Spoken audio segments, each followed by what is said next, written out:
How's it going, everyone? Andy back here with you. Another episode of the Just Beavin podcast, season 2, episode 14. The road for the regular season is coming to a close this week. And you're probably wondering, why am I the only person you're seeing right now? Where is JP? Where is the Beav? Well, things are a little different this week, and I'll get into that right now and explain as to why.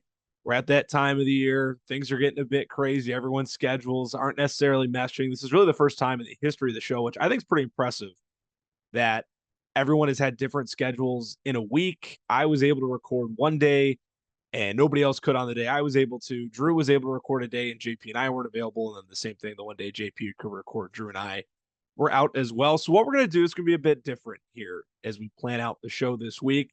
I'll start with you guys. I'm going to run through the recaps from week 13 and get things going. After that, I'll kick it to JP, who will preview week 14, the final week of our regular season. And as well, he'll put on his Steve Kornacki glasses and get into it with all the playoff scenarios, what needs to happen for who to clinch what seed, who needs to win, who needs to lose. You get the idea. And then Beaver will take us home with the power rankings and our picks of the week. This will release Friday morning because, as I said, we normally get 3 options, 3 days to record in a week. And while everyone could record on a different day, but not more than one person could record on this same day. So this will come out Friday morning, and we're recording this in parts and in stages this week. So it's a solo pod all around. Everyone's going to have to put in a little extra work here on the 14th episode of the second season of the Just Beavin podcast. We thank you so much for joining us. And without further ado, man, let's get right into it. Looking at week 13 as a whole and kind of how things closed out. You see all the scores in front of you right here. And obviously, as I mentioned, JP will preview week 14 and as well kind of mention how this past week's games affected the playoff picture for the final week. We'll start off with my matchup. I took on Jake this week, better known as Nuz LLC. And Jake got the best of me, a 20-point victory. He's now 9-4 this season. I dropped to 7-6.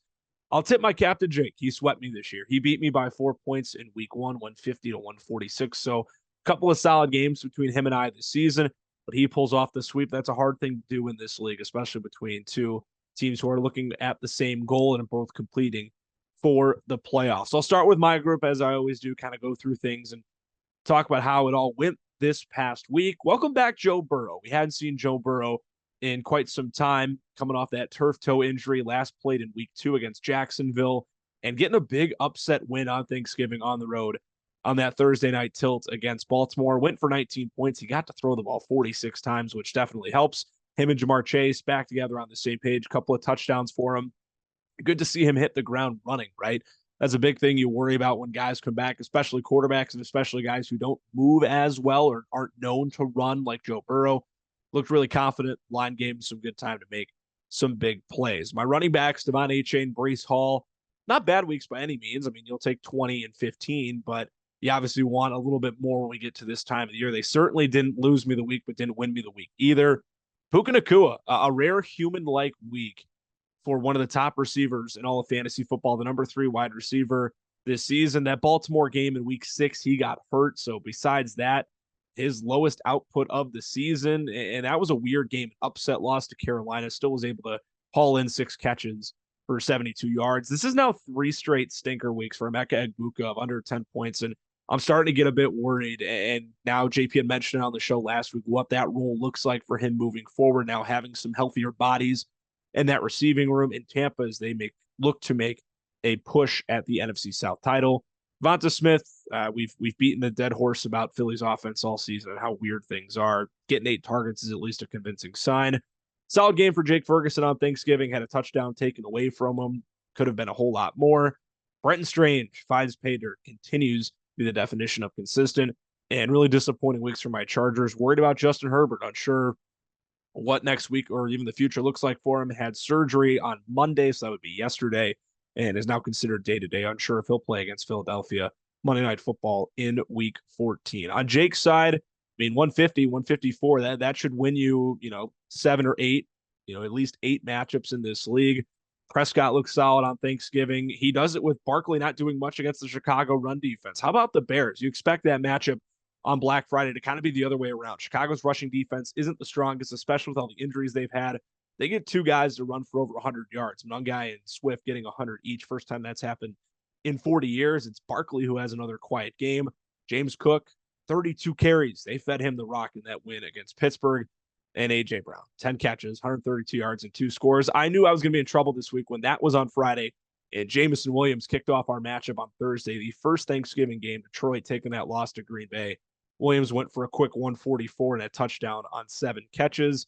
Kittle was solid. You didn't hear much from Loveland. There wasn't much offense. I mean, besides A.J. Brown, there wasn't a whole lot to smile at from receivers and pass catchers in that Bears versus Eagles game. It was all on the ground for the Bears running backs. And as mentioned, what Brown was able to do, this game was essentially over late in the mid-afternoon slate on Sunday when Kamani Vidal ripped off a 50-plus yard touchdown. That's when I knew things were wraps, and a rough game for Aaron Rodgers in that regard. Jake moves to 9-4. As mentioned, JP will kind of touch on the playoff scenarios, what Jake needs to do in week 14 to lock up whatever seeds he is eligible to get. Credit him. It's a good win. And my team didn't play well enough to even sniff this conversation. Of course, the 1 week I don't play Trevor Lawrence, he outscores Herbert. I was worried. I made a last-minute decision on Thanksgiving to start Joe Burrow over Lawrence. Not that was much of a difference, and nobody else on my bench. Hollywood Brown and Christian Watson versus Keenan Allen was something I grappled with on Thanksgiving as well. Decided to go with Allen, and it didn't really pay off. So JP will preview week 14, and I have Jack Bauer as my opponent. Matchup decisions might not be as important, but if I'm lucky enough to get into the playoffs, we'll see, who gets the nod in that first round and who I end up sitting. Luke against JP. And how about this one? JP now rebranding, was the commissioner's crew all season. He is now Benjamin Haggerty following a 130-117 loss. We'll start with Luke's team. Luke, a 10-win season for him. Bijan Robinson going for 30 points. It's the second time he's done that in the last 3 weeks. You look at him, Pickens and Olave, those guys combined for nearly half of Luke's points. And Tyrod Taylor, out of the super flex, Luke's second quarterback, is his second highest score this week. It's not a super impressive week for Luke by any means, but a win against a playoff team, it all counts the same at the end of the day, no matter how you can get it. There's no doubt. Obviously, these two teams didn't perform up to the level that they normally do or that either manager would have liked. But I think in general, you look around, I mean, even in my redraft leagues, and I'm sure a lot of your redraft leagues as well, for those of you listening and watching, it's a relatively low-scoring week in fantasy. Didn't see a lot of success across the board, but still for Luke, you got to be happy. Josh Allen didn't even break 20 points, and you still come away with a win.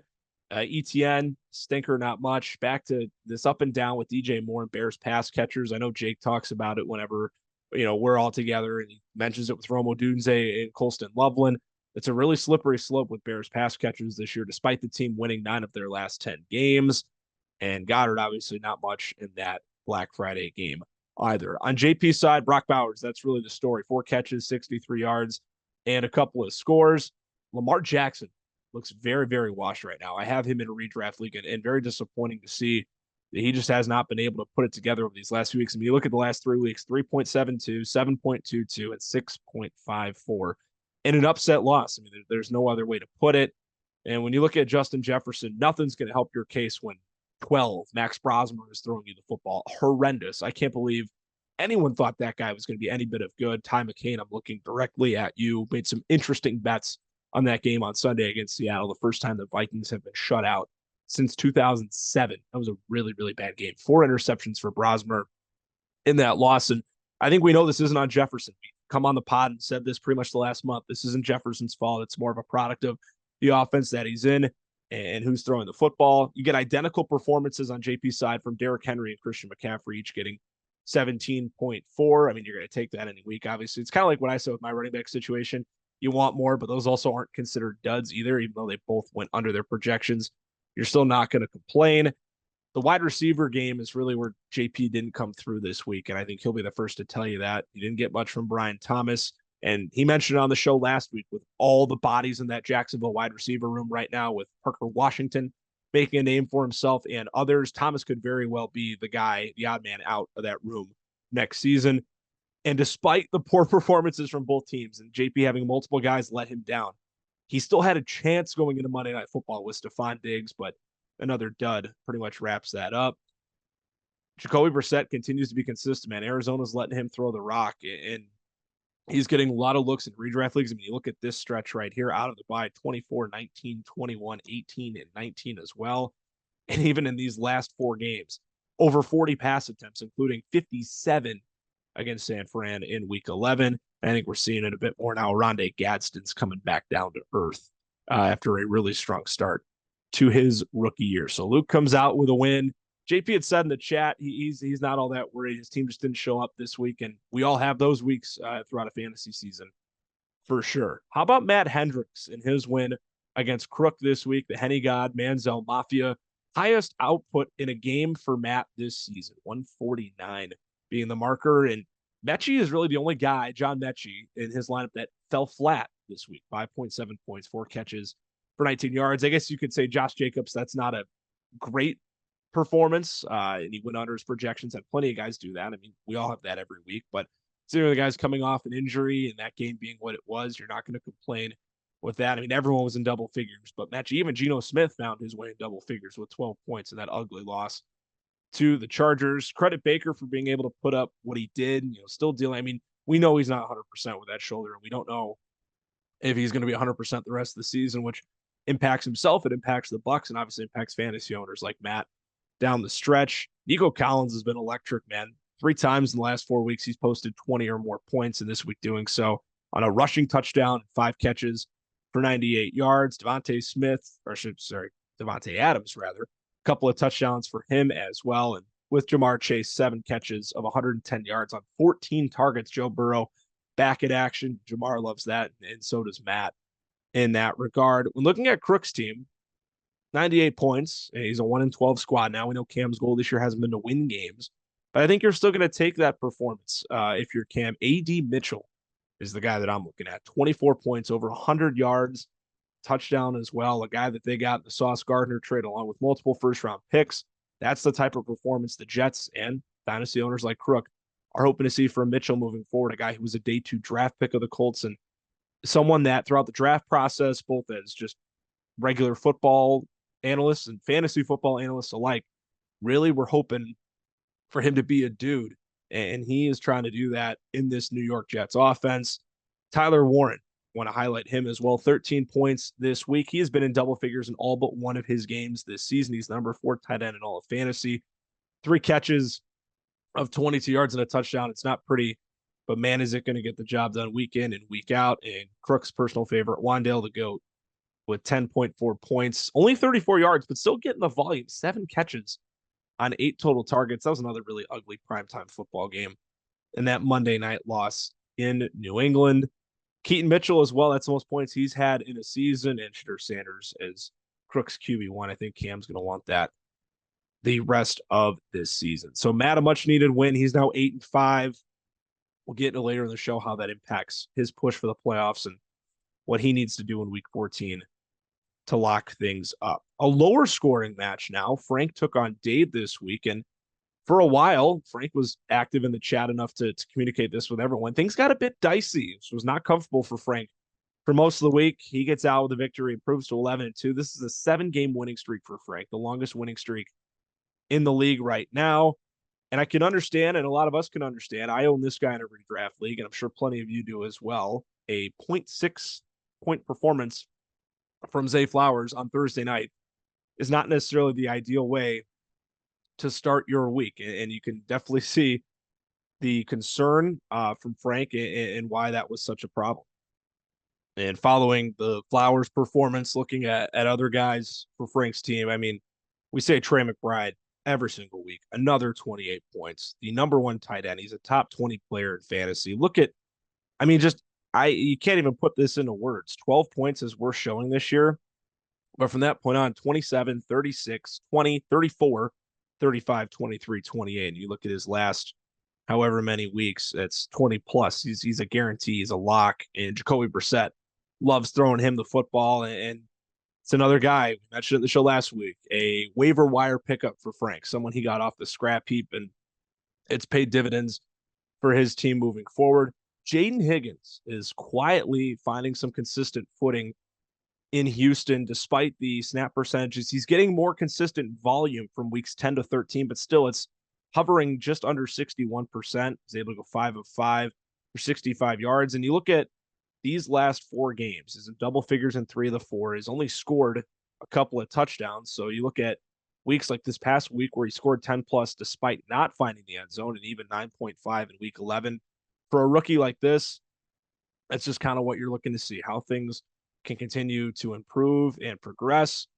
Tedero McMillan, if it's not for that 43-yard touchdown, it's the only points he had. He would have dudded, he would have goosed, and that would have made this matchup certainly a lot closer. Not a lot of noise from the running backs between Gibbs and Walker, especially for Jahmyr Gibbs coming off that 55-point showing last week. Bo Nix has been what he's been this season. I think that's another thing we consistently talk about. He's the number 10 quarterback in fantasy. I mean, a lot of that is because of the 40-point game he put up in week 7 against the Giants. That was a fun game on Sunday Night Football. And given the circumstances for Frank and who he played, he's able to get out of it with a victory. You're not going to complain about that in this league at all. Flipping it for Dade's side, a really solid week for him. One of his better showings of the season. Jordan Love with 4 touchdowns. He balled out on Thanksgiving Day. That's exactly the type of performances Dade's looking for moving forward as a rebuilding team. This is the guy you want to center your franchise around, and that certainly is a positive sign. And Chuba Hubbard, I can't wait to see if Drew mentions this at all on his part, but as him owning Rico Dowdle, Hubbard's starting to get more volume again in that Panthers offense, and doing so with a big receiving touchdown. I think it was for 30-plus yards. And that was another thing Frank texted in the chat on Sunday. Of course, he's going to go for a 30-plus yard receiving touchdown right off the rip earlier on. And still getting 17 carries for 83 yards. Not a bad game at all for Chuba Hubbard. And not much really to mention. Kmet scored for Dade. He's been double figures in 2 of the last 3 weeks, slowly trying to figure out a role in that Chicago offense. And Michael Wilson taking a bit of a hit now that Marvin Harrison Jr. is back in that Arizona offense. For those who own Michael Wilson in redraft formats as well, it's been tough. You want to see his unworldly type numbers he was putting up the previous 2 weeks. Yeah, even seeing that the headlines returns to complimentary role, 33 and 21, getting 33 targets in those 2 weeks combined. And for the third-year guy out of Stanford, he's proven that when he needs to be a top guy or be the guy to receive a bulk of the targets, he can do pretty well with it. And yeah, so getting out of that for Frank, 11-2, and as mentioned, a 7-game winning streak, the longest in the league right now. Still got a few more matchups to preview, or rather recap of week 13 before we get to our previews. And we'll hop into Boyer taking on Jack Bauer. Boyer's now won his last 6 games, just like Frank. He's improved to 11-2. And what we learned with Cam's team this week is JSN is human. 4.3 points, 2 catches of 23 yards. I believe he went scoreless in the opening half. But if there's a week for JSN to do it for Boyer, it's this week, and in a week where you can afford to have that happen. Stafford dudded big time in that Carolina loss. You got to wonder, 18 of 28, 243, 2 tuds, 2 INTs. If that affects this past performance, affects his case for the MVP or not. Welcome back, Terry McLaurin. A great game on Sunday Night Football, getting 14 targets, hauling in 7 of those for nearly 100 yards and a score. And a quiet week for Jonathan Taylor. Obviously, 15 points you'll normally take, but for Taylor, you're expecting and honestly anticipating much more at this point. Him and Kyron Williams did fine. I think you could say similar to JP and myself with our running backs this week. You're never going to complain with those performances, but neither one of them really boomed either. So that's another thing. And we've said this before with Boyer. He is the favorite to win the title this year as of right now, and we don't currently see on paper how anyone else can beat him. But if, you get a down week from a JSN or a Jonathan Taylor, I mean, those are the guys, those are your pillars that you're really leaning on. If one of those guys completely falls flat, or in this case, both Taylor and JSN both really didn't do much this week. Taylor obviously double figures. But if this is how they show up, if those two combine for 20 points in a playoff game, Boyer's probably not winning that game. So that's something to keep in mind moving forward. And as we said, down week for Boyer, but given the circumstances, you're going to take the victories where you can get them. Fun reflection on Bauer's side. Shout out our guy, Jalen Coker, Beaverfest follower, Beaverfest loyalist, scoring his first touchdown of the season. It came on 4th down, a nice throw from Bryce Young. And he ended up with 74 receiving yards and that aforementioned score, playing 55% of the snaps. And even here, latest news is he emerging as the second option in the Panthers passing offense. Him, along with Tedero McMillan. Didn't really see much from Jack's running backs this week. I think we say that pretty much on every show. Chris Brooks didn't get a carry, but he got 2 catches, and that win on Thanksgiving against Detroit. Relatively quiet game for Ollie Gordon as well. And back-to-back weeks, for a touchdown on the end of David Sills, who Jack picked up a couple of weeks ago. Um, yeah, I mean, 9.6, 9.5.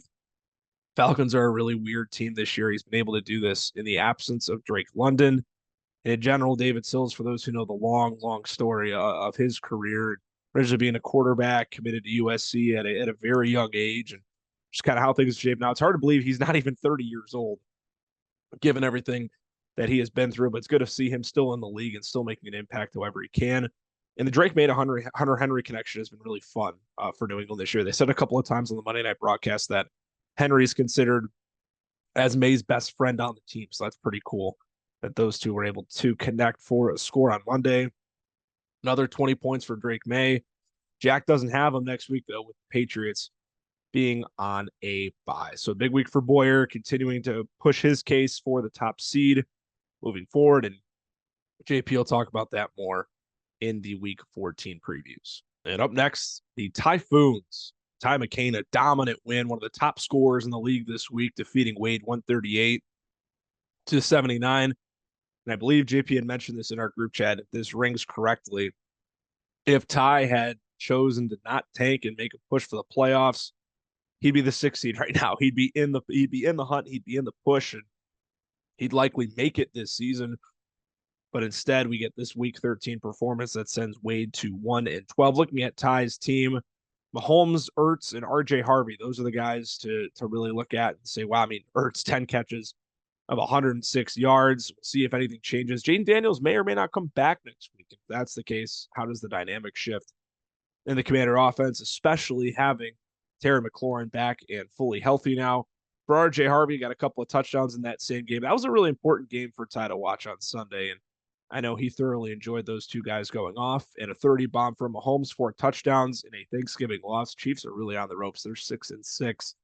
They'll need to at least probably win 4 of their final 5. And there is a world where they do win out looking at their remaining schedule. But as we've learned about this team this year, can't really count on them in certain situations. So we'll see what that means. But at least on Ty's side, for a fantasy perspective, it's good to see Mahomes put together games like this and no real receiver help. It's impressive that Ty put up nearly 140 with Amon-Ra St. Brown getting hurt, goose egging, and leaving that game on Thursday entirely, not putting up a single point.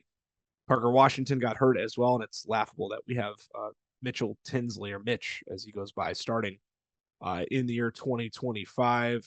I guess Jordan Addison and Chris Godwin were in the flexes for Ty. Just a weird way to put together the lineup, but I guess it makes sense with Tinsley being a Thursday night guy and maybe not knowing the health of Addison and Godwin. I get that from a construction standpoint. I guess it just looks weird when you see it straight up. And he didn't play Ladd McConkey, so he chose to play Mitch Tinsley over Ladd McConkey. That might be a play of trying to maybe not win this game. I don't think that was going to happen regardless, especially when you look at what Wade put out. Second best showing of the year on a positive side for Wade for Tyler Shugg. Really interested to see what things look like next year. First full year, potentially. Who knows what the Saints do in the offseason at quarterback, whether they hit the trade market, they go sign a guy, or maybe they draft another guy. I really don't know. I think they're going to let Shugg take the reins, at least to start next season.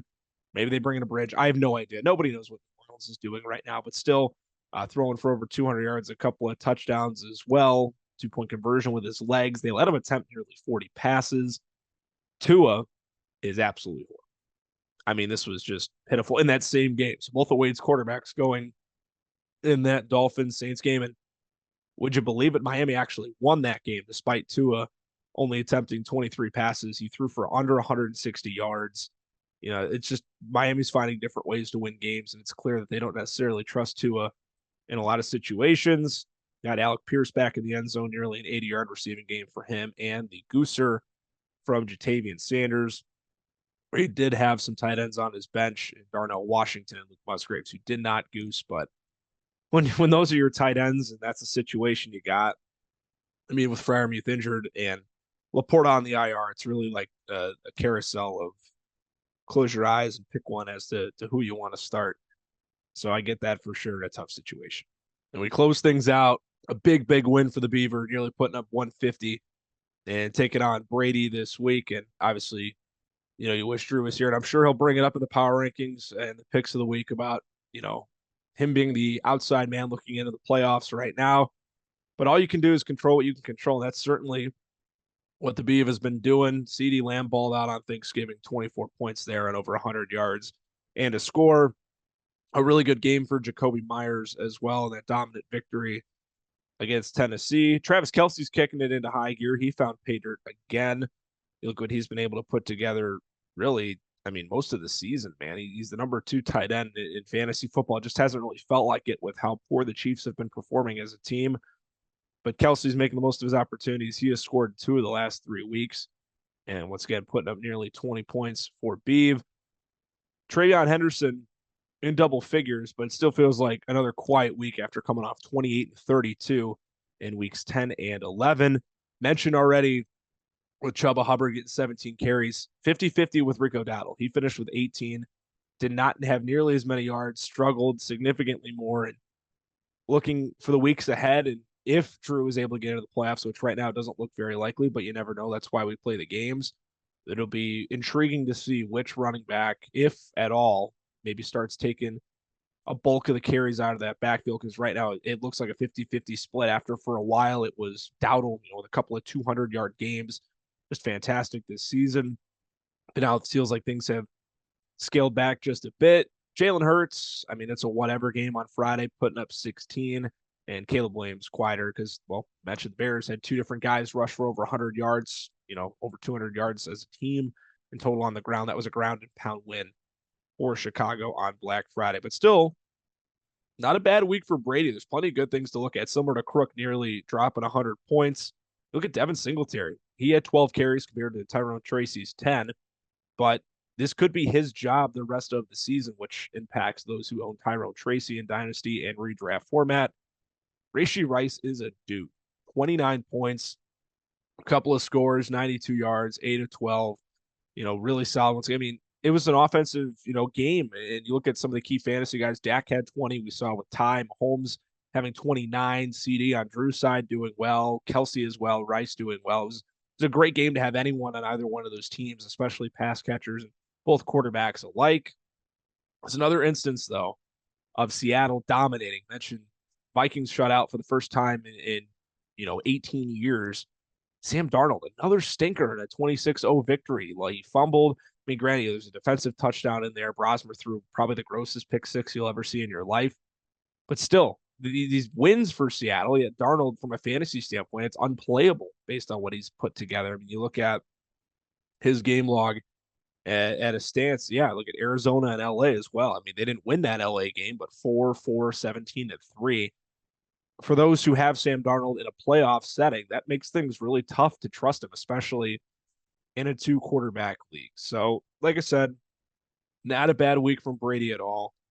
I mean, even get Yoshi Voss, he scored, and Jackson Dart, he got lit up a couple of times in that Monday night loss to New England, putting up 13. So Drew gets a win. He needed a win to stay alive in the playoff race, but we'll see what unfolds as we move forward. So that'll do it for the Week 13 recaps here. A bit of a speed run, but you get the gist. The important stuff is on the other side. JP will take it away now with the Week 14 previews, along with all the possible playoff scenarios. That's coming up on the other side of this break here on the Just Beavin podcast. What is up, everybody? I'm sure Andy explained in the intro, but we're doing things a little differently this week. I'm going to be doing the previews, and then I'm also going to preview the bracket as well as something new that you are going to want to stay tuned for. Maybe not if you're Beeve, but everyone else, I'm sure they're all interested to kind of see what this new thing's about. It'll be fun, little quick thing at the end, but let's hop right into the preview, starting it off with me and Ty. Now, this match does not have many implications, as a lot of the matches don't this week, but it does, I guess, in some world, have an implication on the draft stock for Ty and my overall seeding. As I'll cover all that later, but just previewing this one quick. Lamar, I am worried. I'm sure if Andy was here, he'd ask if I was worried about Drew or about Lamar, and then Drew would hop in 5 seconds later and ask me the same question Andy just asked. But yes, I am worried. It's looked rough. He's questionable now. I think he's still playing through an injury. Things don't look too good there. RJ Harvey, though, for Ty, a great performance against Houston and Dallas 2 weeks prior. 4 weeks prior, and then he comes back with 2 duds when he was supposed to have a good game against KC, the second game that Dobbins was out. And then here we go. Finally, the breakout game against Washington. I shouldn't say breakout stat wise, but breakout fantasy wise, getting 21 points, four targets, three catches over there, and scoring two rushing touchdowns. The efficiency is absolutely terrible, as a lot of people thought it was going to be. He wasn't very good at UCF. I shouldn't say not very good, but he wasn't very efficient against good competition. That's kind of translating to the NFL, but. You're at least excited to see him find the end zone, and maybe that's more to come in the future. Judkins bouncing back these last couple of weeks, had a nice week against a San Francisco run defense. It's actually been a little bit better than I think people were going to thought, especially after losing both Fred Warner and Bosa. So Judkins looked good, and he's got a good schedule coming up here against four really bad run defenses, five to end the season against Cincinnati. So something for Ty to look forward to. Lad McConkey finally bouncing back a little bit with a touchdown there. Still not all the volume you want to see that he was, getting right here in the middle part of the season with, 9 targets, 15, 10. But you still like to see him get in the end zone there. The 14-point performance against Vegas. We'll see what he can do against Philly. Don't expect too much, but who knows? Ty having to start Mitchell Tinsley. I'm not even sure if that's real and if that's staying, but yeah, this should be an easy win for me. I'm a little worried. Kyler still isn't being activated. I'm worried he's going to get activated for the playoffs, and that's going to kind of screw me. My tight ends have Gazin and Fannin. Fannin actually played all right, but Gazin, after this, looking really good for a string of 4 weeks here, has been absolutely dreadful to play over the last 3 weeks that he's been able to play. And now they go play Philly and then KC. Um, Going to be looking to make some lineup changes probably in the playoffs. Not sure what I'm going to do without McCaffrey this week. A little bit worried, but pretty sure we're going to get the job done. Drop Ty to 5-9. I go to 10-4. Moving on here to a matchup that really doesn't matter, but it's still fun anyways. Beav and Crook, Beav 7-6, a must-win game for him to even have a chance at sniffing the playoffs. Should be a win, although Beav does have some matchups I don't like. Swift against Green Bay, Lamb against Detroit, not huge on. Um, Dobbs against Chicago, Kelsey against Houston, Waller against the Jets. Just some matchups I don't really like. Genty against Denver is a tough one, and who knows how Caleb will do against Green Bay. I want to be optimistic, but it's going to be a tough out regardless. And then Crook, who on an important note, needs to outscore Wade, either win outright or outscore Wade this week by 23 points. And in the nick of time, J.J. McCarthy, right before I started recording this, cleared concussion protocol. So he's going to get hopefully some needed points there, as I think they do handle Washington. Not to give out any picks for Pick'em. I don't think this will be out by then, but I do think the Vikings are going to handle Washington at home on Sunday. So hopefully getting some points there. You're going to need a big week from Warren if you want that to happen. Hoping Mims, Tez, or Sampson can find the end zone. I think Burton's going to have a bigger game. Rome's questionable this week. I know he's played through an injury, but I think Burton's going to be a really crucial part of this win if they win on Sunday at Green Bay. Adonai Mitchell, though, coming into his own with a huge week on 12 targets, 8 catches, 102 yards, a touchdown, 24 points, only 23 years old. Those who know, I loved Adonai Mitchell, and me and Kirk made a deal earlier in the year that was very, very cash-strized because he gave me DJ Moore for a first and Mitchell, but Crook knew and I knew. Well, I don't know if Crook really knew, but Crook knew and I knew that Mitchell has all the talent in the world. Just needed a team that was going to give him a shot, and he's getting that in New York. Shadur against Tennessee should be a fun matchup because it's Shadur versus Ward, but I don't know if many points are going to be scored. Beef should win this one, and I don't think Crook's going to catch Wade on the 23-point trail. I think we're going to be looking at Crook doing Fat Panda in the near future. Moving on, we got the small dogs versus may need beers. This is one of the upsets that Drew would need to make the playoffs. That doesn't seem very likely. Jack's missing Drake May. He has to start Chris Brooks and Ollie Gordon, which we've been laughing about now for 14 weeks, which is great. Devon Vele, though, getting involved over there in New Orleans on a big week. 8 targets, 8 catches, 93 yards, and a touchdown. Things you like to see. I mean, he is relatively old, but for a breakout year, his rookie season, he was 26. So I don't know how much long-term value Jack's going to get out of Devon Vele and if he's someone that New Orleans is going to keep around long-term, but we'll see there. And Josh Downs, who, Jack's been waiting to be a guy, had some stellar weeks from between 5 and 9, but hasn't done much outside of those weeks. The wide receiver 47 this year.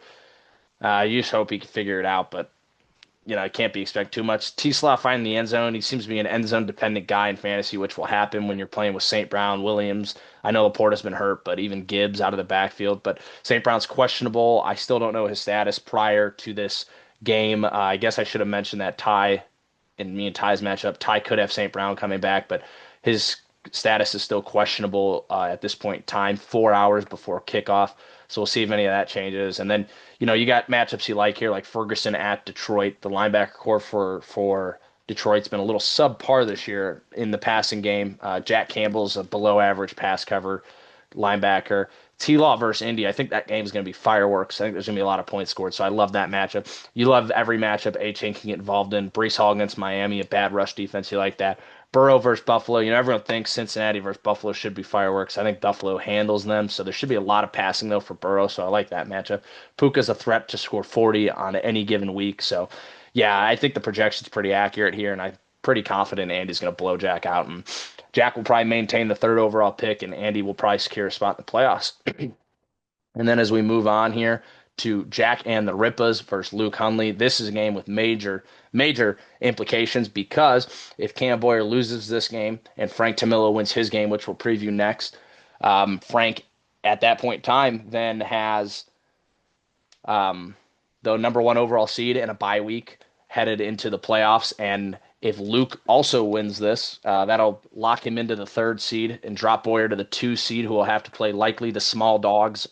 Um, this is really the one only good matchup all week. So I'm going to spend a little more time on this one than I'm going to give to the rest of them. No offense to anybody else. But, if we start with Cam here, we break down for him going from top to bottom. We got Goff at Dallas, or Goff versus Dallas. Love that matchup. This Dallas secondary is still bad. I know the front seven's much improved, getting, Overshown back, picking up Quinnen Williams. Kenny Clark's genuinely playing at a Pro Bowl level, so that's awesome. Ezra has actually been all right, too. So the front seven's been very nice, but the corners are still horrendously bad.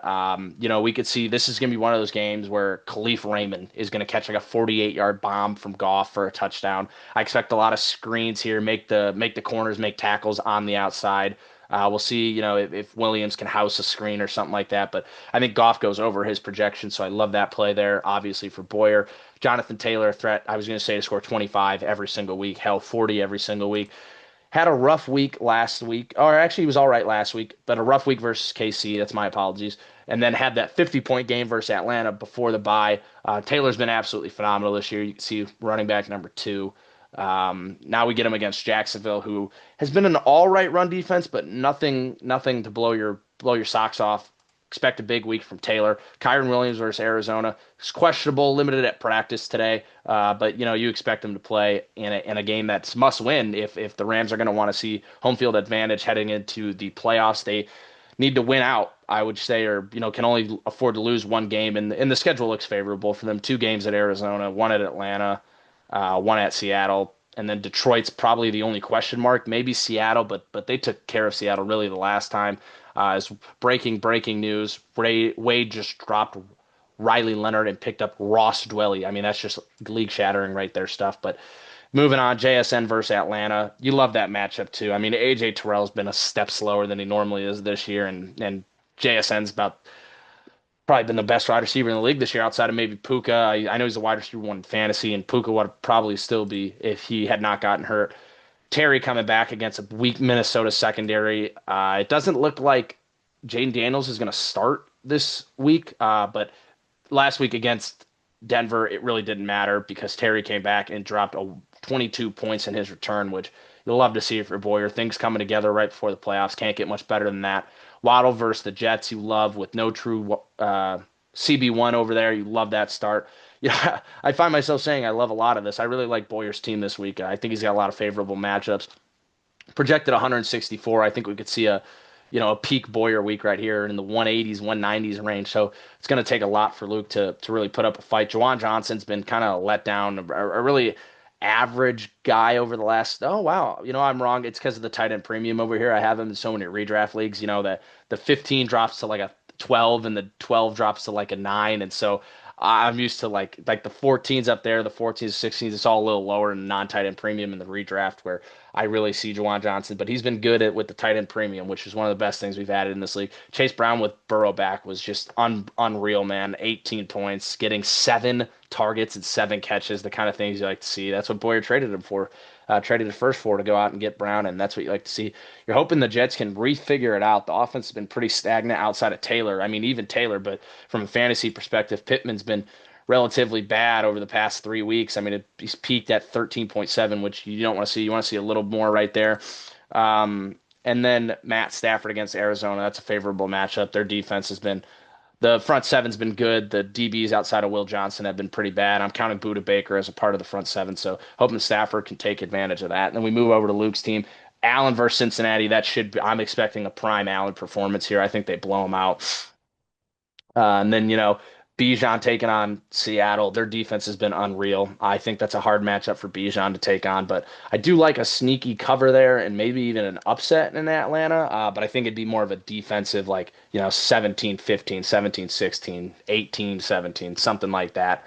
Then ETN taking on Indy. Like I said, I think that game's going to be fireworks, so I expect a lot of points there. ETN hoping to benefit, although Tootin took a lot of the goal line carries last week, so we'll see what happens this week. DJ Moore at Green Bay always finds his way into the end zone when playing Green Bay, so that's a great one. Pickens versus Detroit. The reason I said I didn't like CD at Detroit is because, like most teams, I think they're going to hone in on CD and make Pickens beat them. Although Pickens has beaten a lot of teams, we'll see the Detroit secondary is banged up and just not very good overall. So the CD take, CD could go nuclear this week. We'll see what happens there, but I like Pickens a lot against Detroit. Olave versus Tampa, if he plays, not quite sure what the injury status is. He's back at practice today with a back injury, so he'll probably play through that. That game, the Tampa Bay defense has been really underwhelming. So Shug and him have been connecting lately, and that's awesome. So that'll be good for Luke. Goddard versus LA. You hope if it comes down to Monday that Goddard's tight end premium kicks in, he can score 16, 17, 18. He's gonna need a big week from Goddard. If you go here and you look, he's had some big spike weeks, 32, 20. Those are the things you're going to need if you want to pull 22 in week 4. Those are the things you need if you want to pull an upset against Boyer. You're going to need your guys who are projected in the low teens to really go nuclear. Aaron Jones, I'm not even sure he's going to play. I know he was limited, but he got banged up pretty bad and sat out the rest of the Seattle game. The season's almost over. The season pretty much is over at this point. I don't think they risk playing him this week if he's not 100%. Chig Okonkwo, Luke's favorite player, has actually been solid. I mean, tight end 25, not very good, but putting up decent numbers. Granted, he's helped a lot um, by the tight end premium, and Gunnar Helm is getting more targets than him, but he's been all right. He's been an all right flex play. I know teams are licking their chops to hopefully get Luke in the playoffs, so I'm really hoping Boyer can win this one and Zippy can win his, so then I can get Luke in the playoffs. And Tyrod versus Miami, again, you're hoping that the Jets offense, which has been pretty bad, can take advantage of a bad Miami defense, but we'll see. I think Boyer handles Luke here probably by 40, 30 plus. I really think Boyer's going to put BTA in this one. I love his matchups. As we move on to Nuz, a team I just mentioned, taking on the D Spanky and the Scat Squad. I'm rooting against Dade every single week for the rest of my life, it seems like, but especially this one. If Ty can somehow upset me, somehow, uh, and then Brady can win against against Frank, which that won't happen, but at least Ty can beat me. That moves Dade up a spot in the draft, which would be super cool. Nuz has the much better team here. This is probably going to be a blowout. I don't even think Dade has a running back he can start. I guess DJ Giddens, but he's been a healthy scratch for the past 5 weeks. So is AJ Dillon. So there's really not much going on there. There's not much to break down here. Pearsall's on bye. I mean, this is just going to be an all-time bad week for Dade. He's projected 64 points, and he's definitely going to go below that. And again, Zippy's got some good matchups. Dak versus Detroit, Barkley versus a bad Chargers run defense, James Cook versus a bad Cincinnati run defense, AJ Brown feels like he's coming into his own, but we'll see. He went nuclear against the Bears last week. We'll see what Rome's status is. He's probably going to play, but he's been pretty touchdown dependent this year. Love Jamison Williams tonight. He's projected 20 points, which is awesome. Especially, I mean, he's been playing like it. Wow. Especially with St. Brown out, that projection's up around 20 points, which is awesome. Loveland's coming into his own, the GOAT. T. Higgins, always questionable play. You're never sure you're going to get from him, but Bucky Irvin came back last week and found the end zone and looked all right. So 16 points against Atlanta. So that should be fine. Or not Atlanta, sorry. Arizona, and that should be good. That's what you want when Bucky's back in your lineup. The question for Zip moving forward is who is going to play in this flex position. Is it Daniels? Is Daniels going to be healthy at any point back in the year, or is he going to have to roll with Mariota and Rodgers? It's tough. I know Mariota's been all right playing in position for Daniels, 23, 15, 18, but then you get those games where he's got 11 and 2, and those are things you don't want to see. So it'll be interesting moving forward, but taking Nuz to win this one. Then we got SEAL Team Knicks taking on Ipe Mizuhara. Frank's probably going to win this one, cruise to a top 2 seed, likely the 1 or 2. It would take Luke scoring 100 more points, beating Frankie by 100 points this week to even get the 1 seed, or the 2 seed, my apologies, to win the division. So that doesn't seem like that's going to happen. But yeah, good matchups here for Frank all over the board. I love Flowers versus a weak Pittsburgh secondary. McBride versus the Rams. They're going to be throwing a lot. Schultz versus KC. I like a lot of KC matchups. Their defense has been very underwhelming this year. When Spags is not calling the perfect game, they're losing, and that's just the reality. And then Brady, Rashee Rice, Offensive Player of the Year candidate, had he played the whole year. Keon Coleman, we talk about it every week. I don't even really have much to say about Keon Coleman at this point in time, but yep, Brady's probably dropping to 5-9. Frank and Boyer probably both moving to 12-2 to set the all-time win record in a regular season for a Beaverfest member. Then we move on to the match that's really going to determine everything. The only possible upset here for Drew to get into the playoffs. Wade, 1-12, Tigers Wood, is going to need to upset 8-5 Manziel Mafia and Matt. We can walk through this one. Shug and Mayfield having a quarterback duel in New Orleans, or in Tampa Bay. Sorry, that'll be an interesting one to follow. We'll see if Shug can outscore Mayfield. It's going to be crucial that he does. Maybe uses the legs and runs one in, but unlikely at this point. He doesn't run very much, so we'll see what happens. Although he did run 7 times for only 22 yards, though, against Atlanta in Week 12. We'll see what happens. I don't expect a whole lot of production from Shug, as high as 19 against a weak Carolina defense. Tampa Bay's defense a little better than Carolina's, but who knows? This could be the breakout game. Gainwell versus Baltimore. Love that matchup. The Baltimore run defense has been terrible, and Gainwell's been extremely efficient.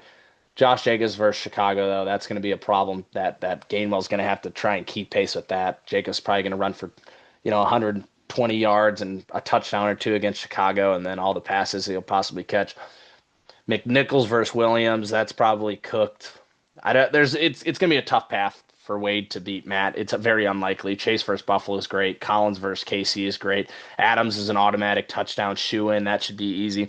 You're gonna need a vintage Alec Pierce game where he goes for 32 on 180 yards and 2 touchdown passes and 6 catches. And Worthy's got to find the end zone if Wade wants any chance this week, or I guess Beav wants any chance. And then you hope Franklin's the guy against Vegas this week, as he was the last time they played. It was his second highest scoring week of the year when he scored 50. Or his third highest scoring week of the year when he scored 15 and found the end zone against Vegas in week 10. You're going to need that again. He just picked up Ross Dwelly to start at tight end tonight. That was that big league shattering move, which we'll see what happens here. He's projected 10 points almost against Dallas for Detroit this week. He's going up against Mark Andrews on the other side, which Mark Andrews has been very up and down this week. Very, very touchdown, or this year, sorry. Very, very touchdown dependent. We'll see if he can maintain some of that touchdown production. Week 11 was his best against Cleveland, where he caught 5 passes for 61 yards, or sorry, 3 passes for 61 yards. He also ran in a touchdown, I believe, on a QB sneak, or a tush push rather. Debo versus Sutton. Debo, there could be something there against Minnesota. It's been a weak secondary. They've missed a lot of tackles. They play small corners. Cam Rodgers is small. I watched him get absolutely trucked this past weekend in their game. So it'll be interesting to see what happens there. Kenneth Walker absolutely ran him over on a run. And then he is also playing another tight end, or another Lion, wide receiver, Tom Kennedy, who showed up out of nowhere on Thanksgiving. Caught 4 passes, all 4 of his targets for 7.6 points. We'll see what happens there. I can't expect too much from him up against Mason Taylor. It's a tough road to climb for Wade if Drew wants any chance. The reality is that it's not going to happen. Matt needs to win this to clinch the playoffs. The reality is that it's probably not going to happen for Drew. Matt, with a win, clinches the sixth seed. And that takes up all our matches for this week. As I am now going to transition over to our playoff bracket, and I will see you all there. What is up, everybody? We are now moving over to both our playoff bracket and the new part, the new thing that I'm going to go through this year is the strength of schedule tracker. It's the first time I've tracked strength of schedule since we've started the league. So just kind of wanted to put that into perspective to see, why some teams may have done better than others, why some teams may have done worse, and how that kind of looked. But first, going to take it over here to the bracket tracker and our season tracker. This just shows the wins, losses. Big shout out to Cam Crook for putting all of this together for us because without him, none of this really is possible or happens. So that should be this should be good. Moving over here to the bracket. My apologies. If we look at the bracket real quick, Jack and the Rippers, Boyer's the 1 seed. All he has to do is win to lock that up against Luke. SEAL Team Nix is the 2 seed. Now, it is possible for Nix to drop to the 3 seed, but it's unlikely. The 1 seed's more attainable for him if Boyer loses to Luke, which is possible, and Frank wins his matchup against Brady. Frank then moves into the 1 seed, and Boyer would then drop to the 2 seed. That takes care of all the 2 seed possible scenarios. Then we move down to the 3 seed, which is currently Luke. If Luke loses to Jack and the Rippas and Nuz LLC wins his game against Dade in the Scat Squad, Nuz moves to the 3 seed. Luke drops to the 4 seed. If Nuz and Luke both lose and the Commissioner's crew win, the Commissioner's crew gets the 3 seed. That is unlikely. So it's likely going to be either Luke or Nuz as the 3 seed. If, as all holds right now, Nuz is the 4 seed pending a Luke win or loss. If Nuz moves to the 3 and Luke drops to the 4, it's all likely I'm just going to end up being the 5 seed here at best. The 4 or the 5 seed, I'm going to be in this game regardless. It's just whether I'm going to be playing Luke or Zippy in that matchup. Matt wins, he maintains himself as the 6 seed. If Matt loses, it's probably out of the playoff because Drew will likely win his matchup. That will kick Andy to the 6 seed and move Beav to the 7th seed. But as we see it right now, the 7th seed is Andy taking on Frank. There's really not a whole lot to go off of for that. We can move over here to the seating tracker. The draft order over here is the last thing that matters. Kruk currently owns the 101. That the only way that can change is if he either wins this week and Wade loses, or if he outscores Wade by 23 points is what he'll need to do to get or to drop to the 102 and avoid the Fat Panda. That is something to watch for those who have no horse in the race or who are, blowing out their opponent this week. I know there's a lot of bye weeks this week.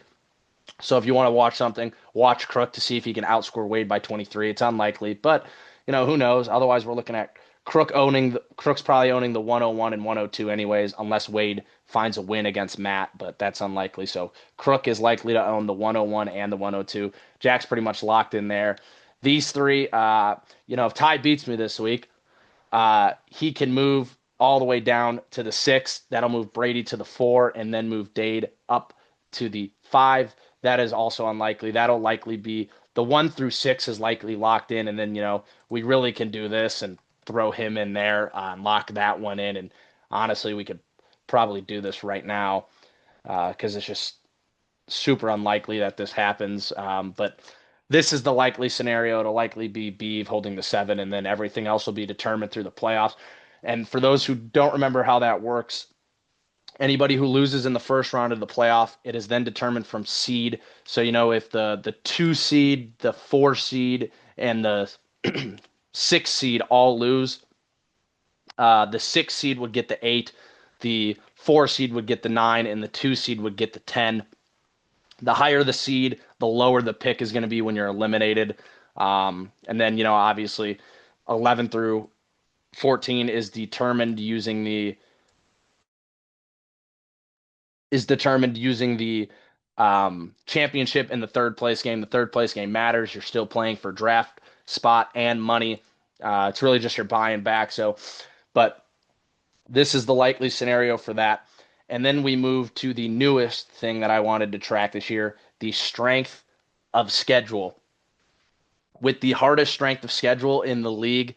Well, first, I tracked it using the amount of wins that a team had that they played, or the total wins altogether for the teams that they played, and then the total losses.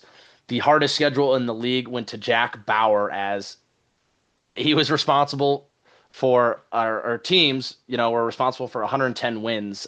He then followed by Wade with 108 wins, Crook with 105, Beav with the fourth hardest schedule. I know that's going to hurt Beav a lot. He's been very adamant that his schedule was harder than the rest. And four playoff teams, he was right. Of all the potential playoff teams or teams that are going to finish 500 or better, he's going to probably finish better. Of teams that are going to finish with a better than 500 record, Drew had the hardest schedule of all of them. Ty, who isn't, but could have made the playoffs even with a hard schedule, had the fifth hardest schedule at 91.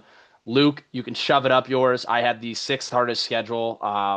And then you're all the way down here with the 12th easiest schedule, or 12th hardest, sorry, which would be the second easiest or third easiest, depending on how you want to do the tiebreaker, but the third easiest schedule in the league. Only 8 teams. The teams you played only won a combined 83 games. You and Frank both. And then I will say, though, you were right to complain about Matt Luke, as he's all the way down here, tied with Boyer. I do want to point this out that Frank and Boyer, who are going to set the win record, do have two of the easiest schedules in the league. Now, granted, they contribute to that by winning their own matches. It contributes to the losses in the column there, but they did have two of the easiest schedules in the league. Matt, an absolute fraud merchant. He's going to have 7 wins against teams under 500. He's only going to have 2 wins versus teams over 500, resulting in he's going to finish with a 9-5 record, and that is going to be he's going to be 2-5 against teams with a winning record. So that says what that needs to say. But yeah, I just kind of wanted to showcase this. Dade with the seventh hardest or seventh easiest, however you want to, chalk that up, or eighth easiest rather. Brady, teams against him won 87 games. Zippy, teams he played won 87. Oh, my apologies. That should be tied then at 8-8 or 9-9 rather. Error on my part there. Um, Andy with another easy schedule. Teams against him only won 86 games, or teams he played against only won 86 games. And then Luke, Mr. complains about his own schedule, has just had almost as easy of a schedule as Matt. It's probably one team that, really made the difference there. So all the complaining from the little farm boys, and they have two of the easiest schedules in the league. Boyer and Frank also with another easy schedule. Matt 8-5, the only non-double digit win team with a easy schedule. So that's pretty funny to see. But yeah, just something I wanted to throw together real quick for you guys. But yeah, that's gonna wrap up my part of it. Thanks for tuning in. Hope the strength of schedule thing was interesting. I thought it'd be fun, especially just because I wanted to disprove Luke and I guess sort of prove him right and give Matt a little crap. But yeah, thanks for tuning in, guys. Passing it over to Beav now for the power rankings and the pick of the week. What's up, guys? Beav alone this week.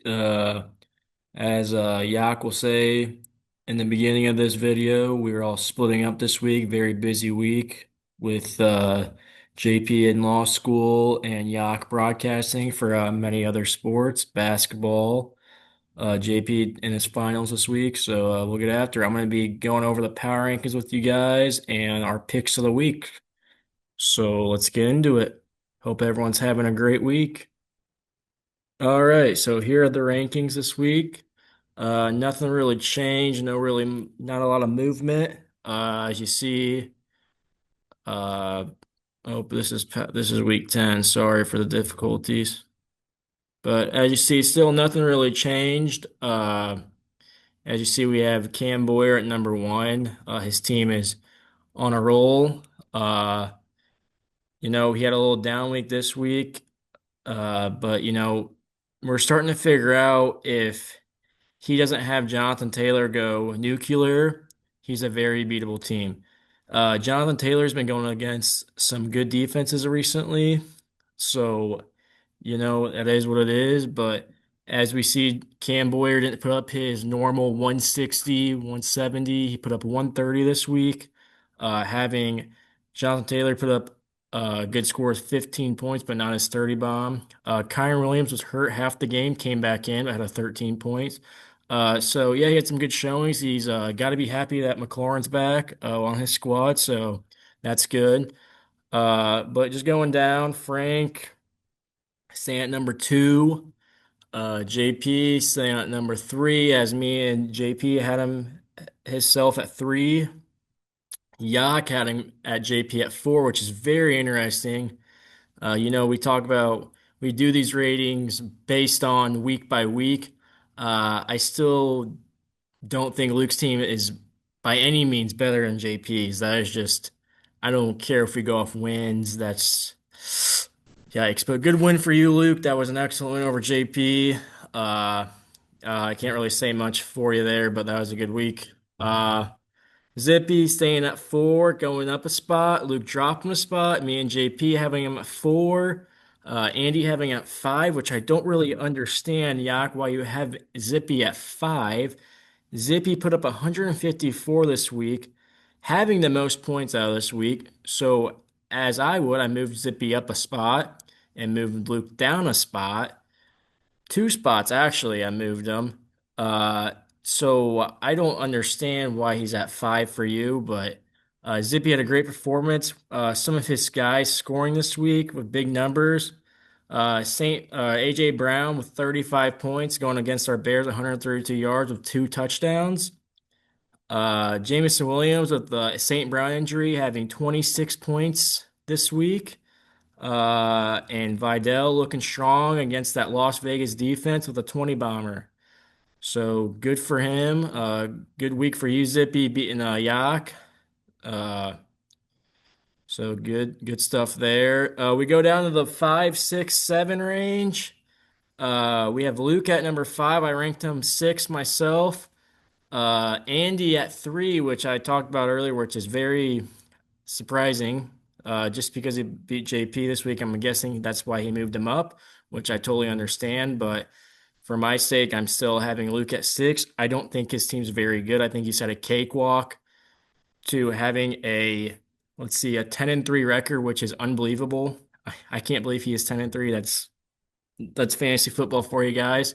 JP giving him number five. Then we move down to my team. I ranked myself five, JP six, and seven, 6, 7.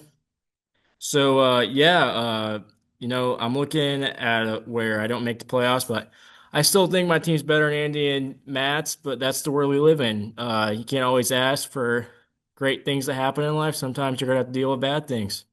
So we go down to Yak and Matt at 7 and 8. Me and JP ranked them at seven. Andy ranked them still six, which is totally understandable. I get it. Matt, everyone ranked him across the board at eight. I'm gonna say it. I'm gonna say it. This is gonna be the worst possible playoff team you've had in this league ever. Matt, you have 7 wins over teams that aren't even gonna make the playoffs. 7, or it might be 6 or 7. Still, that's embarrassing. That I don't know. And yes, we're gonna go back after we see this video, and we're gonna be like, oh well, I can only play who's in front of me. Well, yeah, I get that. But then when you get beat by 30 in the playoffs, I don't want to hear anything. But it is what it is. It's the things that happen. We can't control who we play and who we face at the end of the day. That's life, and we got to face adversity. So that is what it is. Going down, don't really have anything much to say about 10 through 14. Really staying the same here. So, yeah. But that's our power rankings for the week. What's up, guys? I'm back. We're gonna do Beef's picks of the week. If you haven't watched this show before, we give out 3 picks for our panel members. Myself, Beav, JP, and Andy. Andy and JP couldn't join us today, which is very sad, but you know what happens. So we're going to take you away. We're going to start off Andy's pick.